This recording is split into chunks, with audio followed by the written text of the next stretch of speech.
Institute ने identify किया था और अंत में उनकी रिकमेंडेशन थी कि मध्य प्रदेश का कोनोपालपुर अभयारण्य जो है सबसे सुटेबल सर्वश्रेष्ठ है। तो उनके कई इंडिकेटर्स थे, कई पैरामीटर से उस पर तय किया उन्होंने।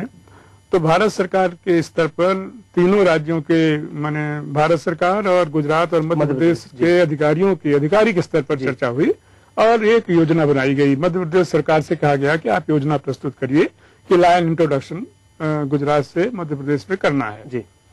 तो इसके लिए हम लोगों ने योजना बनाकर भारत सरकार को 20 साल की योजना बना करके भारत सरकार को प्रस्तुत की।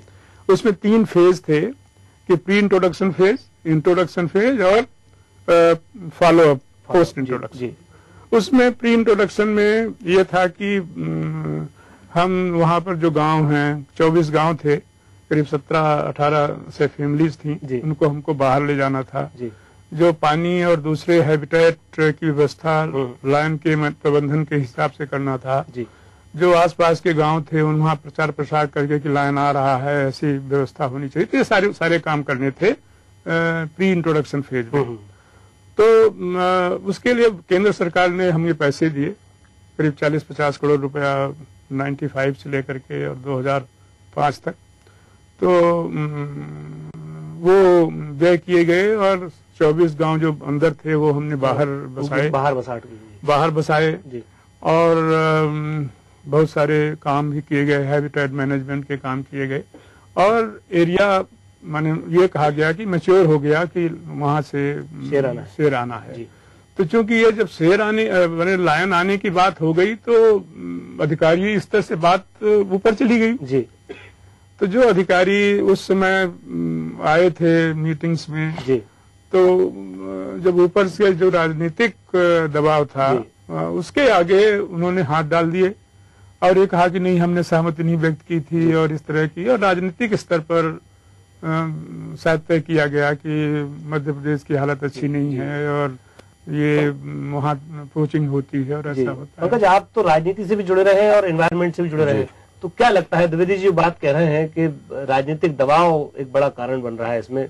देखिए कि लायन हैबिटेट के लिए हमको सुप्रीम कोर्ट में जाना पड़ा जी, और द्विवेदी साहब बिल्कुल सच कह रहे हैं कि पूरे का पूरा राजनीतिक मामला है।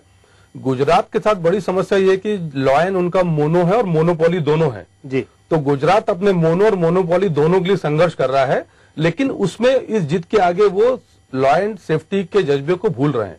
तो मेरा बोलना यह कि गुजरात को जिद छोड़ के जज्बे पर ध्यान देना होगा और हमको ये जज्बा डेवलप करना होगा, ये पैदा करना होगा ये जज्बा कि हमको लायन को सेव करना है।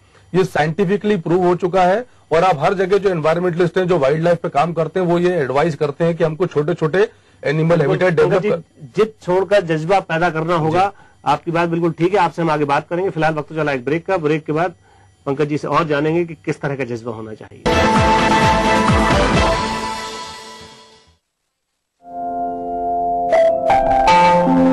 मध्य प्रदेश की बेटियां शिक्षा सहित सभी क्षेत्र में अपनी काबिलियत का परचम फहराने के साथ ही अपनी हिफाजत के लिए भी कमर कस रही हैं।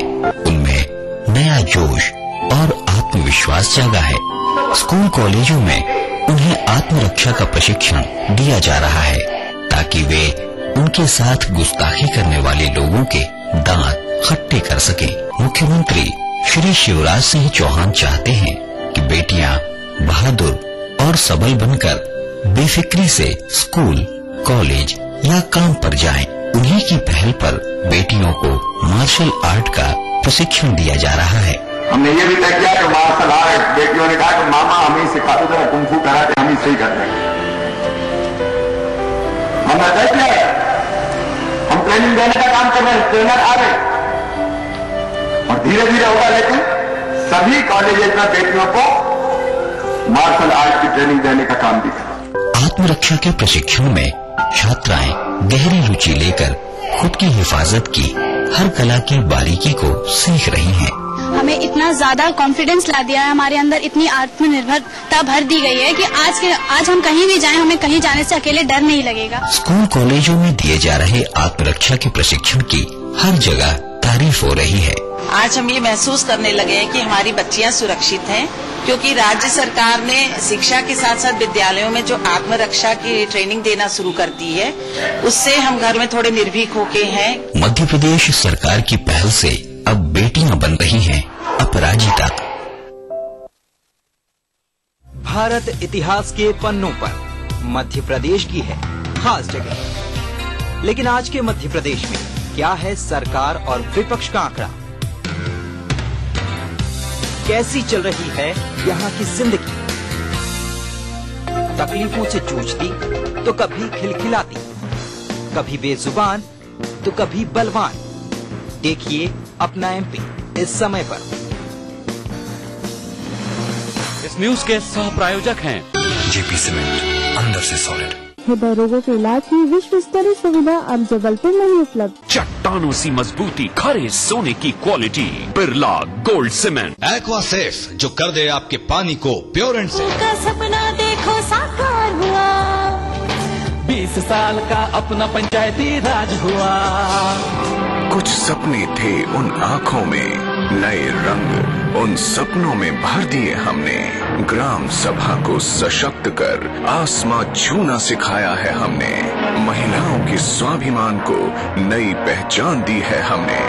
20 सालों में देश के हर गांव के कोने कोने तक पहुंच बनाई है हमने। सरकार की कई लाभकारी योजनाओं से जीवन में नई रोशनी भरी है हमने। ई पंचायत के माध्यम से पारदर्शिता और जवाबदेही सुनिश्चित की है हमने। आओ ग्राम सभा में अपनी भागीदारी को सुनिश्चित करें और पंचायती राज संस्थाओं को जवाबदेह और मजबूत बनाएं। 24 अप्रैल राष्ट्रीय पंचायती राज दिवस के उपलक्ष्य में केंद्रीय पंचायती राज मंत्रालय द्वारा जनहित में जारी। ब्रेक के बाद एक बार फिर स्वागत है आपका। पंकज जी, हम बात कर रहे थे, आप कह रहे थे जज्बा होना चाहिए, जिद छोड़ना चाहिए। किस तरह का जज्बा होना चाहिए और कैसी जिद छोड़ना चाहिए? देखिए, मुझे ऐसा लगता है कि गुजरात के लोगों को ये भय है कि जिस लाइन के नाम पर वो टूरिज्म से रेवेन्यू जनरेट कर रहे हैं वो चला जाएगा। जाहिर सी बात है कि यदि लाइन गुजरात से शिफ्ट होगा और हिंदुस्तान में कहीं और एशियाटिक लाइन का नया ठिकाना बनेगा, विशेष रूप से मध्य प्रदेश, तो यहाँ टूरिज्म प्रमोशन होगा, गुजरात को नुकसान होगा। लेकिन हम गुजरात के पूरे 411 शहर हैं आज गिर में, जिसमें 97 नर हैं, 163 करीब मादा और बाकी शाबंग है। तो हम पूरे शेयर नहीं मंगा रहे हैं गुजरात से। हम प्रयोग के तौर पर 10 शेयरों को लाने की बात कर रहे हैं और ये मामला 20 साल से लटका हुआ है। 2009 में मध्य प्रदेश सरकार को सुप्रीम कोर्ट में जाकर इसकी मांग करनी पड़ी। तो ये सारी घटनाक्रम दुखद है और जज्बा हमको लाइन को सेफ्टी का डेवलप करना है, बिजनेस का नहीं। तो आपके मन में यदि व्यापार की बात है, आपके टूरिज्म प्रमोशन की बात है, उससे मिलने वाले लाभ की बात है, यदि वो हित लेके आप चल रहे हैं और उसको आपने अननेसेसरीली एक प्रेस्टीज इशू डेवलप कर दिया गुजरात के बीच में। अभी मेरी जानकारी कि गुजरात के निर्दलीय सांसद भी कोर्ट में अलग से जा रहे हैं। गुजरात की सरकार 6 महीने के बीच में सुप्रीम कोर्ट में पुनरीक्षण राज्य के लगाई। मतलब मामला अभी सुलझा नहीं है। कि आप जो कहना चाह रहे हैं कि प्रजाति नष्ट भले हो जाए, लेकिन हमारी बिल्कुल अभी जो स्थिति उसको देखकर तो यही कहा सकता है कि गुजरात सरकार अपनी जिद पर अड़ी हुई है और उसको वास्तव में यदि लॉ एंड सेफ्टी की फिक्र होती, उनको शेयरों की चिंता होती, तो निसंदेह वो आज से 20 साल पहले इस मामले को हल कर चुके होते। और मैं फिर इस बात को दोहराऊंगा कि ये दुखद है कि हमको इतने सेंसिटिव इशू के ऊपर सुप्रीम कोर्ट की शरण में जाना पड़ा, जिसको राजनेता अफसर मिलकर हल कर सकते थे। अजय जी, आप क्या कहना चाहेंगे? क्योंकि ये जैसे पंकज जी ने कहा कि राजनीतिक दबाव जो है इस पूरे मामले में रोड़ा बना हुआ है और इस मामले में राजनीति नहीं आना चाहिए, इनका कहना। आप कितने सहमत हैं इस बात से? ये बिल्कुल सही बात है, राजनीति नहीं आनी चाहिए। लेकिन मध्य प्रदेश के मुख्यमंत्री ने इस प्रकरण को केवल 2010 में नरेंद्र मोदी के सामने रखा, केवल एक बैठक हुई जी। बात यह है कि क्या मध्य प्रदेश की तरफ से पूरी ईमानदारी से इस मुद्दे को राजनीतिक तौर पे उठाया गया? जब एक दल की सरकार दोनों तरफ है तो बात होनी चाहिए थी, लेकिन संवाद भी नहीं हुआ। ये तो मैं धन्यवाद देता हूं कि माननीय सुप्रीम कोर्ट ने इस महत्वपूर्ण मामले में गंभीरता और संवेदनशीलता से निर्णय लिया, जो आने वाली पीढ़ियों पर काफी प्रभाव डालेगा। उस आदेश का एक और बड़ा पक्ष इम्पोर्टेंट है कि संविधान की 21 जो अनुच्छेद वो ये कहता है, उसमें जस्टिस ने अपने आदेश में उल्लेख किया है कि जो विलुप्त होती प्रजातियां हैं उनको आने वाली पीढ़ियों के हमें बचाना होगा। ये हमारा जो हमारे जैसे हम लोग कहते हैं अधिकार होते हैं, इसी तरह हमारा दायित्व है कि हम विलुप्त होती प्रजाति को, तो गुजरात को सहयोग करना चाहिए। लेकिन कुछ पॉइंट्स ऐसे भी हैं जिनको हम नजरअंदाज नहीं कर सकते, उस पर अपना परफॉर्मेंस ठीक करें। गिर के जंगल में 2006 में 6 सिंहों के शिकार में जिनको दोषी पाया गया था, वो बड़ी बदकिस्मती से वो मध्य प्रदेश के कटनी जिले के शिकारी थे जी। तो ये सब चीजें प्रदेश की छवि को खराब करते हैं और ये एक उनको गुजरात सरकार के जो भय है सिंहों को मध्य प्रदेश भेजने के लिए उनमें से एक प्रोमिनेंट फैक्टर ये नहीं, लेकिन मैं एक यहाँ पर रोकूंगा। गुजरात में गिर फॉरेस्ट के आसपास भी पोचिंग होती है, करीब हर साल 25 से 30 लाइन उनके मैंने रिकॉर्ड में है कि 30 लाइन की पोचिंग हो जाती है, मार लेते हैं। और ऐसा नहीं है कि मध्य प्रदेश के लोग जाके मारते हैं, और प्रदेश नहीं वहाँ के लोकल भी मारते हैं। तो अजय जी ने जो बात करा वो एक उदाहरण उन्होंने बनाया है। मध्य प्रदेश के पोचर्स का कन्विक्शन 2006 में लोकल कोर्ट में गुजरात में हुआ है, ये सुप्रीम कोर्ट में गुजरात गवर्नमेंट ने प्रोड्यूस किया है। लेकिन जो द्विवेदी जी जो बात बता रहे हैं मैं थोड़ा उससे असहमत हूँ। मैं ये मानता हूँ कि गिर के लॉयंस की पोचिंग के केसेस कंपेरेटिवली बहुत कम है मध्य प्रदेश के टाइगर के। हाँ नहीं एक बात सुने, जो आप मध्य प्रदेश के जो कटनी के आसपास के लोग जो पारधी समुदाय है वो पोचिंग करता है। पारधी समुदाय ऐसा नहीं है कि कटनी का ही है, वो तो नोमैड्स हैं। नहीं, नोमैड्स पूरे देश में घूमते रहते हैं, तो ऐसा नहीं कि वो मध्य प्रदेश के ही हैं ऐसा ही मान लिया जाए। वो कुछ दिन गुजरात में रहते हैं, कुछ दिन कर्नाटक में रहते हैं, वो घूमते रहते हैं। तो उसके लिए मध्य प्रदेश को दोषी ठहराना या मध्य प्रदेश को मुझे ऐसा लगता है अजय जो बात कर रहे हैं, जो गुजरात का भय है वो आम वन्य प्रेमी का भय है कि पिछले एक साल में मध्य प्रदेश में औसतन महीने में एक बाघ के हिसाब से यहाँ शेरों की मृत्यु हुई। लगभग आधे मामले शिकार के थे जिनको सरकार ने छुपाया और उनकी एफआईआर दर्ज हो रही है। तो एक तरफ था उनकी एफआईआर दर्ज करें शिकार की, तो इन सबसे मध्य प्रदेश सरकार की छवि धूमिल हुई और इसी कमजोरी का लाभ गुजरात ने उठाकर इस मामले को उलझाया। लेकिन एक प्रायश्चित आपको ये भी देखना पड़ेगा कि जहां जैसे पन्ना टाइगर रिजर्व की बात तो आपकी बात है, पन्ना टाइगर रिजर्व में एक समय स्थिति है कि टाइगर खत्म हो गए। भाई पन्ना में प्रायश्चित के लिए पर बहुत पाप अभी बाकी है जिनका प्रायश्चित करना जरूरी है और वही पाप इनको लॉयन को गुजरात से लाने में आड़े आ रहे हैं। मैं वन्य प्राणियों की सुरक्षा के लिए 2 राज्यों को उदाहरण दूंगा जी। 2005 में राष्ट्रीय स्तर पर उजागर हुआ कि राजस्थान के टाइगर रिजर्व सारिस्का में बाघ समाप्त हो गए। वहां की सरकार ने 2005 में सीबीआई इंक्वायरी घोषित करी। सीबीआई इंक्वायरी इसलिए आवश्यक रहती है क्योंकि सीबीआई के पास 2 तरह की स्पेशल विंग रहती है, एक नार्कोटिक्स की और वाइल्ड लाइफ क्राइम के लिए उनके एक्सपर्ट्स होते हैं और उनके इंटर स्टेट और इंटरनेशनल नेटवर्क है। तो राजस्थान सरकार ने आप विश्वास करें 2005 में ये सीबीआई इंक्वायरी ऑर्डर किया, 2007 में लोग पकड़े गए, 2009 में कन्विक्शन हुआ। उसी समय पन्ना टाइगर रिजर्व में पता चला कि पूरे बाघ खत्म हो गए। मध्य प्रदेश सरकार 2005 से लेकर 2013 हो गया, आज भी वो निर्णय नहीं ले पाई कि इसका हमें सीबीआई इंक्वायरी करवानी है कि नहीं। और मैं एक आंकड़ा दूंगा जी कि मध्य प्रदेश में 10 वर्षों में जितने बाघ और तेंदुए के शिकार के प्रकरण चल रहे हैं 102 प्रकरण भी कोर्ट में विचाराधीन है।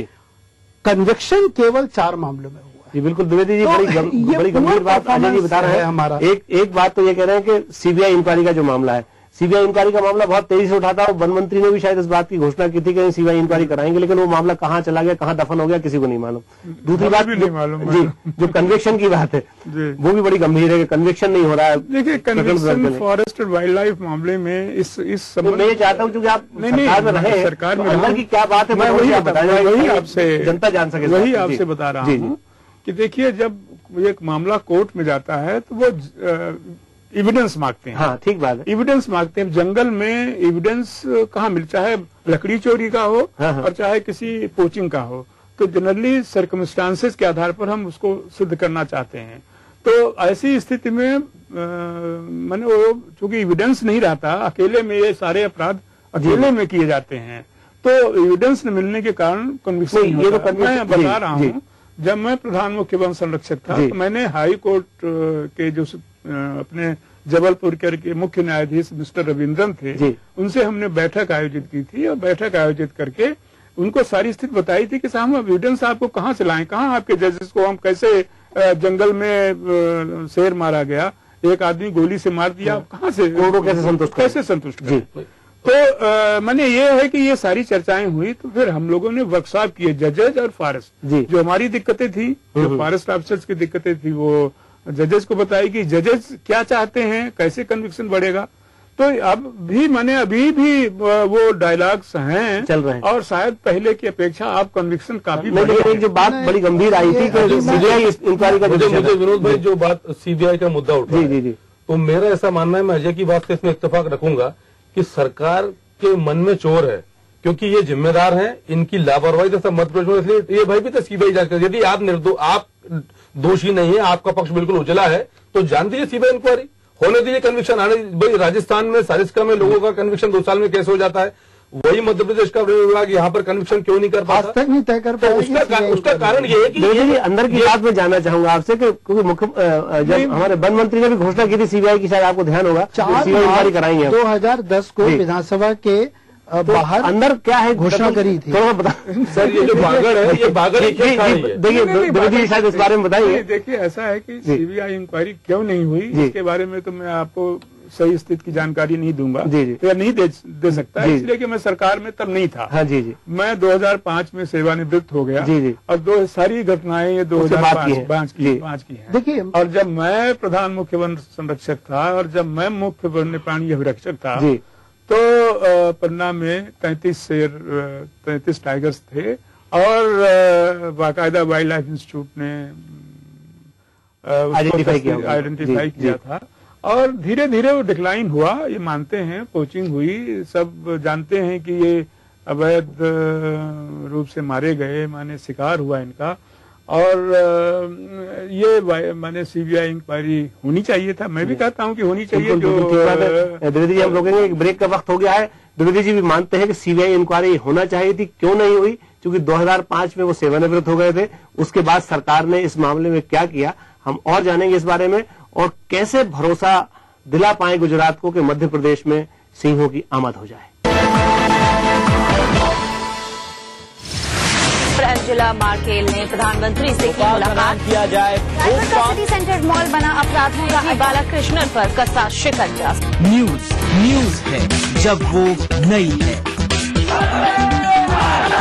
ताजा है जो अभी घटी है। इतना जोर का ब्लास्ट हुआ वो लोगों के इंदिरा आवास योजना के अंतर्गत एनडीए के शासनकाल में मध्य प्रदेश को 387 करोड़ रुपए मिले, जो यूपीए के शासनकाल में बढ़कर 1102 करोड़ रुपए, जिसकी कड़ी सबसे जुड़ी है हर घड़ी।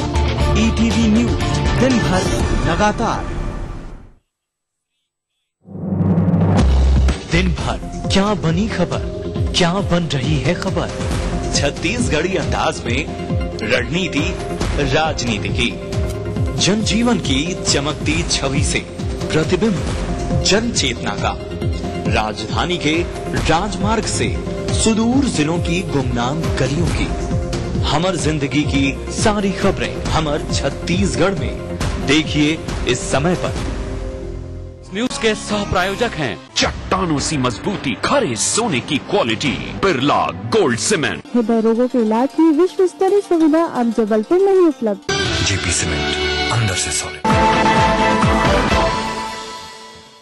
ब्रेक के बाद एक बार फिर स्वागत है आपका। द्विवेदी जी बात कर रहे थे, आपने भी कहा कि सीबीआई की इंक्वायरी होना चाहिए, आप सहमत हैं इस बात से? बिल्कुल सहमत हूं। कैसे भरोसा हो पाए गुजरात को या देश को कि मध्य प्रदेश में गिर के शेरों की आमद हो जाए? नहीं, देखिए, पहली चीज तो ये है कि जो पन्ना में ये घटना हुई कि हमारे शेर एकाएक विलुप्त हो गए, तो उसका न तो शासकीय स्तर पर न तो किसी भी स्तर पर कोई अन्वेषण नहीं हुआ। मैंने कन्विक्शन क्या, अन्वेषण नहीं बात कर रहा हूँ, और किसी शासकीय कर्मचारी के ऊपर कोई कार्यवाही नहीं की गई। देखिए, यदि हम जंगल कटता है, मान लीजिए किसी एरिया में, किसी रेंज में जंगल कटता है, तो फॉरेस्ट गार्ड, फॉरेस्टर सस्पेंड होते हैं, उनके ऊपर कार्यवाही की जाती है। हमारे राष्ट्रीय उद्यान से शेर गायब हो गए, टाइगर्स गायब हो गए, और किसी को मैंने जिम्मेदारी नहीं दी गई और नहीं ठहराई गई, उनके ऊपर कोई कार्यवाही नहीं हुई, ट्रांसफर कर दिए गए। केवल वही तो अकेले ट्रांसफर तो कोई पनिशमेंट नहीं है। तो मेरा विचार है कि विभागीय स्तर पर भी उत्तरदायित्व तो ठहराया जाना चाहिए। विनोद भाई, सबसे बड़ी विसंगति यही है इस मध्य प्रदेश में, जो सर बात बोल रहे हैं कि किसी की अकाउंटेबिलिटी फिक्स नहीं है। शेर मर रहे हैं, बाकी वाइल्ड एनिमल्स मर रहे हैं। अभी कान्हा में हिरण प्रजाति के 50 जो चीतल थे एक साथ मर गए बीमारी फैलने से, या साल में या हर महीने एक शेर शिकार से या किसी तरीके से मृत्यु को प्राप्त हुआ। तो इस मध्य प्रदेश में कोई धनी धोरी नहीं है जो ये बता सके कि इसका जिम्मेदार कौन है। न किसी को दंडित किया जाता है, न किसी के खिलाफ कार्रवाई होती है, और फिर हम एक तरफ ये दावा करते हैं कि टाइगर स्टेट का दर्जा छिन गया। तो ऐसे कर्मों से तो फिर हम नीचे जाएंगे ही। देखिए आप कुछ कह रहे थे। पन्ना मामले में सूचना के अधिकार से जो दस्तावेज हासिल किए थे उसने 2 बातें स्पष्ट करी थी। पहली, पन्ना डायरेक्टर की एक रिपोर्ट थी जिसमें ये कहा गया था कि वन अधिकारी फॉरेस्ट के जो माफिया हैं उनके साथ मिलकर शिकार कर रहे हैं। उनकी एक लाइन थी कि हम कैसे बचाएं जब खेत की बागड़ी खेत को खा रही है। बिल्कुल ठीक बात। दूसरी बात, इतनी जबरदस्त पावरफुल लॉबी है जो सीबीआई इंक्वायरी को रोकना चाहती है, उसकी ताकत का अंदाजा इस बात से लगाया जा सकता है कि एमके राय तत्कालीन मुख्य सचिव थे, अतिरिक्त मुख्य सचिव वन विभाग, उनको केवल इसलिए हटा दिया गया कि उन्होंने फाइल पे सीबीआई इंक्वायरी के समर्थन में एक नोट लिखा था कि इस मामले की सीबीआई इंक्वायरी इसलिए करवाई जाए क्योंकि मुझे ऐसा लगता है कि अंतर्राष्ट्रीय शिकारियों का जो नेटवर्क है वो पन्ना में सक्रिय है। तो यदि अंतर्राष्ट्रीय नेटवर्क सक्रिय, एक इतना बड़ा सरकार का अधिकारी बोल रहा है और राष्ट्रीय बाघ संरक्षण प्राधिकरण दिल्ली 2007 से लेकर मध्य प्रदेश सरकार को अभी तक दर्जनों पत्र लिख चुका कि सीबीआई इंक्वायरी करवाई। कारण ये होता है कि जिस पोचर ने पन्ना में मारा है शिकार करके, यदि वो घूम रहा है फ्री होके तो वो जाके कान्हा में भी मारेगा।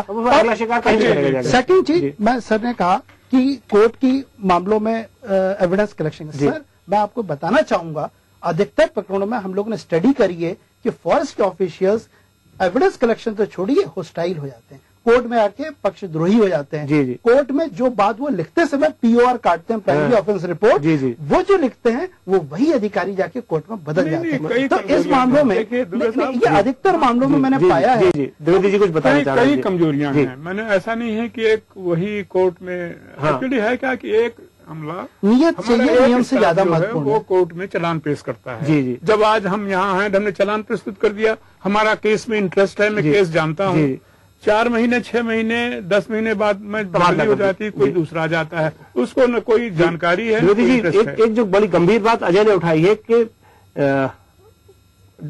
पन्ना के जो वाइल्ड लाइफ डायरेक्टर ने नोट में लिखा कि अधिकारी शामिल हैं पोचर्स के साथ, और फिर एमके राय का इन्होंने जो अतिरिक्त मुख्य सचिव वन विभाग के थे उन्होंने भी कहा कि इसकी सीबीआई इंक्वायरी होना चाहिए और अंतर्राष्ट्रीय गिरोह कोई हो सकता है।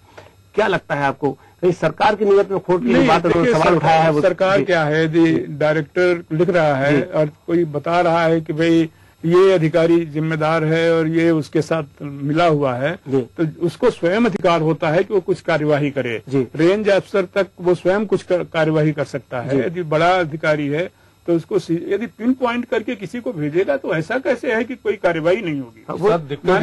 आज तक कार्रवाई किसी के खिलाफ एक उदाहरण बता दी किसी के खिलाफ कार्रवाई हुई? मध्य प्रदेश में कई कुछ मामले ऐसे हुए हैं जहां कभी किसी कलेक्टर को भी सस्पेंड किया गया है, कभी किसी पुलिस अधीक्षक को भी सस्पेंड किया गया है किसी मामले में, लेकिन फॉरेस्ट का कोई ऐसा अधिकारी सस्पेंड इस तरह के मामलों में नहीं हुआ है। ये बात आ रही है, बहुत अच्छी बात कही है। पन्ना का पूरा टाइगर रिजर्व टाइगर भी हो जा रहा है। यही बात मैं सबसे कहता कि किसी के खिलाफ कठोर कार्रवाई का कोई उदाहरण आज तक है ही नहीं। इसमें मैं आपको बताना चाहूंगा, जब प्राइम मिनिस्टर 2005 में सारिस्का गए थे, उनकी नई सरकार बनी थी, जहां कोई बाघ नहीं मिला तो उन्होंने पीएम टास्क फोर्स बनाया था। उसकी कमेटी की एक महत्वपूर्ण सिफारिश थी जिसके बाद एनटीसीए का जन्म हुआ, national tiger conservation authority Delhi में। उसने ये कहा था कि जहां भी अप्राकृतिक मौत बाघों की होगी जिम्मेदारी तय हो। तो संक्षेप में आपसे जानना चाहेंगे एक लाइन में कैसे गिर के शेर मध्य प्रदेश में आ पाए, उसके लिए क्या करना चाहिए, आप एक लाइन बताएं। मुझे ऐसा लगता है कि एक तो मध्य प्रदेश सरकार को अपने क्रियाकलापों से, खासतौर से वन विभाग को ये आश्वस्त करना होगा, खाली गुजरात को नहीं पूरे देश को, कि हम वाकई टाइगर स्टेट का जो हमारा दर्जा था उसको वापस पाने के हकदार हैं। और जब तक फॉरेस्ट के लोगों की जिम्मेदारी तय करके दंडित नहीं किया जाएगा तब तक वो उदाहरण पेश नहीं कर सकते। तो उस दिशा में काम करने की जरूरत है। तो हम गिर के शेरों को मैं चाहूंगा कि जो गुजरात के में लायन के ऊपर राजनीति न हो, वो राष्ट्रीय धरोहर है हमारे, और राष्ट्रीय धरोहर की तरह पे ट्रीट करें। बात भरोसे की हो रही है। नहीं, भरोसे की बात यह है जिसको काम दिया जाए उसमें उत्तरदायित्व रखा जाए। हम अपने विभाग जो है, मध्य प्रदेश सरकार अपने विभाग को चुस्त दुरुस्त करे, माने वो जरूरी है कि चुस्त दुरुस्त हो, और जिम्मेदारी दी जाए और जिम्मेदारी के साथ काम किया जाए। ऐसा नहीं है कि पहले यदि गलती हो गई तो वो सुधर नहीं सकती, ठीक बात सकती है। अजय जी, बिल्कुल संक्षिप्त में, क्या मध्य प्रदेश सरकार को जिम्मेदारी अपनी मानना चाहिए और ऐसा भरोसा पैदा करना चाहिए कि गुजरात सरकार उनके भरोसे में आए? मध्य प्रदेश सरकार को वन्य अपराधों के प्रति सख्त होना पड़ेगा, जिससे कि जुर्म करने वाले को भय उत्पन्न हो, और ये शायद सुप्रीम कोर्ट को भी कन्विंस हो सके, और सब जगह मैसेज जाना चाहिए, जीरो टॉलरेंस पर हम वन्य अपराध को टैकल करें। जी बहुत बहुत धन्यवाद आप सभी का हमारे इस कार्यक्रम में आने का। मध्य प्रदेश सरकार गुजरात सरकार को इस बात का भरोसा दिलाए तो शायद हम समझ सकते हैं कि गिर के शेर जल्द ही मध्य प्रदेश में आएंगे। पालपुर कूनो उनका इंतजार कर रहा है। अगले कार्यक्रम में हम फिर मुलाकात करेंगे। आज के लिए बस इतना ही।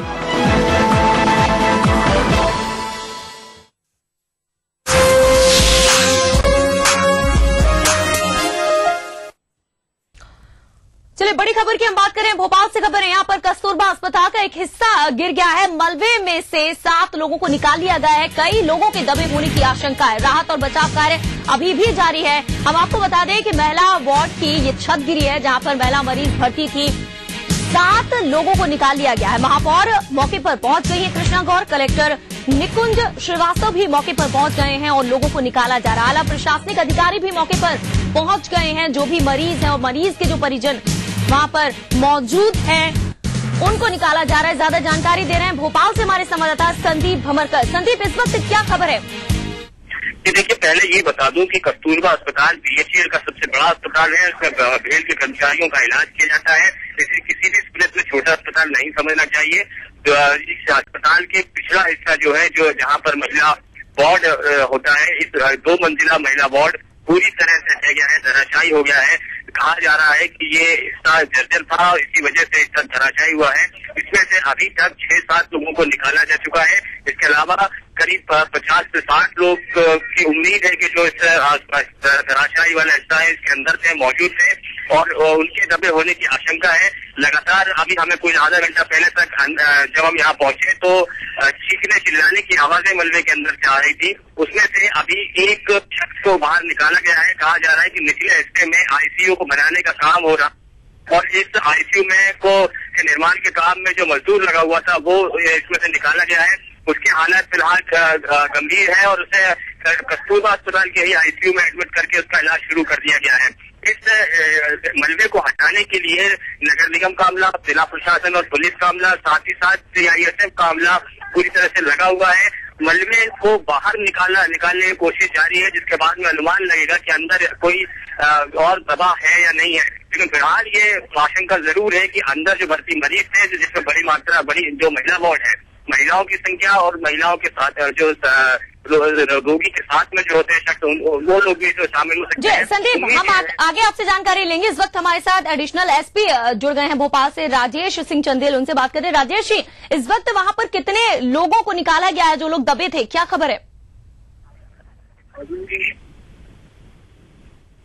जी राजेश जी, क्या आप मेरी आवाज सुन सकते हैं? केवल 16-17 लोग निकाले जा चुके हैं, जिनमें 3 लोग आईसीयू में है, गंभीर हालत में है। बाकी लोग नॉर्मल है, डिस्चार्ज हो गए हैं और अभी रात का चल रहा है। जो मलबा है उसको हटा के जो लोग होंगे उनको निकालने की कोशिश चल रही है। तो जी, कितने लोग दबे हो सकते हैं वहाँ, क्या बताया जा रहा है? कितने लोग मौजूद थे? हेलो जी राजेश जी, वहाँ पर कितने लोग मौजूद थे? क्या आशंका जताई जा रही है? कितने लोग दबे हैं? जी राजेश जी, आपसे ये जानना चाहेंगे वहाँ। जी बिल्कुल राजेश जी, क्या आवाज आ रही है? हाँ बताएं। जी, ये जानना चाहते हैं वहाँ पर कितने लोग थे मौजूद, क्या अभी तक पता चल सका है? कितने लोगों के दबे होने की आशंका है? 30 के आसपास जो बता रहे हैं, लेकिन अभी तो निकाले गए हैं, जिनकी काउंटिंग हुई जो 16-17 लोग निकाले गए। जी, तमाम लोग सुरक्षित हैं? हेलो जी राजेश जी, तमाम लोग सुरक्षित? काम चल रहा है, काफी शोर शराबा है, सही काम में लगे हुए हैं कि पहले लोग सुरक्षित निकालें। क्रेने और जेसीबी सभी इसमें लगी हुई है। जी, ये जानना चाहेंगे कितनी देर पहले ये हादसा हुआ है? घंटा हो गया है, 1 घंटा हो गया है। तो अभी किस तरीके से कोशिश की जा रही है? जो लोग दबे हैं वो ज्यादातर मरीज ही हैं क्या? उसमें से सारे लोग निकाले जा रहे हैं और यहाँ पे जी, और जिनको निकाला गया है उनमें ज्यादातर मरीज महिलाएं हैं, बच्चे हैं, क्या है फिलहाल खबर? जी राजेश जी, जिन लोगों को निकाला गया है 16-17 लोगों को, उनमें फिलहाल क्या? से बात कर लिया, मैं तो देखा यहाँ पे काफी से जांच चल रहा है। जी बिल्कुल राजेश जी, शुक्रिया आपका इस तमाम जानकारी के लिए। तो एसपी ने बताया कि करीब 16 से 17 लोगों को निकाला गया है। 3 लोगों की हालत बहुत गंभीर है, आईसीयू में भर्ती किया गया है। संदीप हमारे साथ जुड़े हुए हैं। संदीप, जिस तरीके के वहां पर हालात है उससे लग रहा है कि बहुत ज्यादा लोग शायद वहां पर दबे हुए। अभी 16-17 लोगों को तो निकाल ही लिया गया है। खबर क्या है? महिलाएं ज्यादा हैं इसमें, बच्चे हैं, क्या खबर है?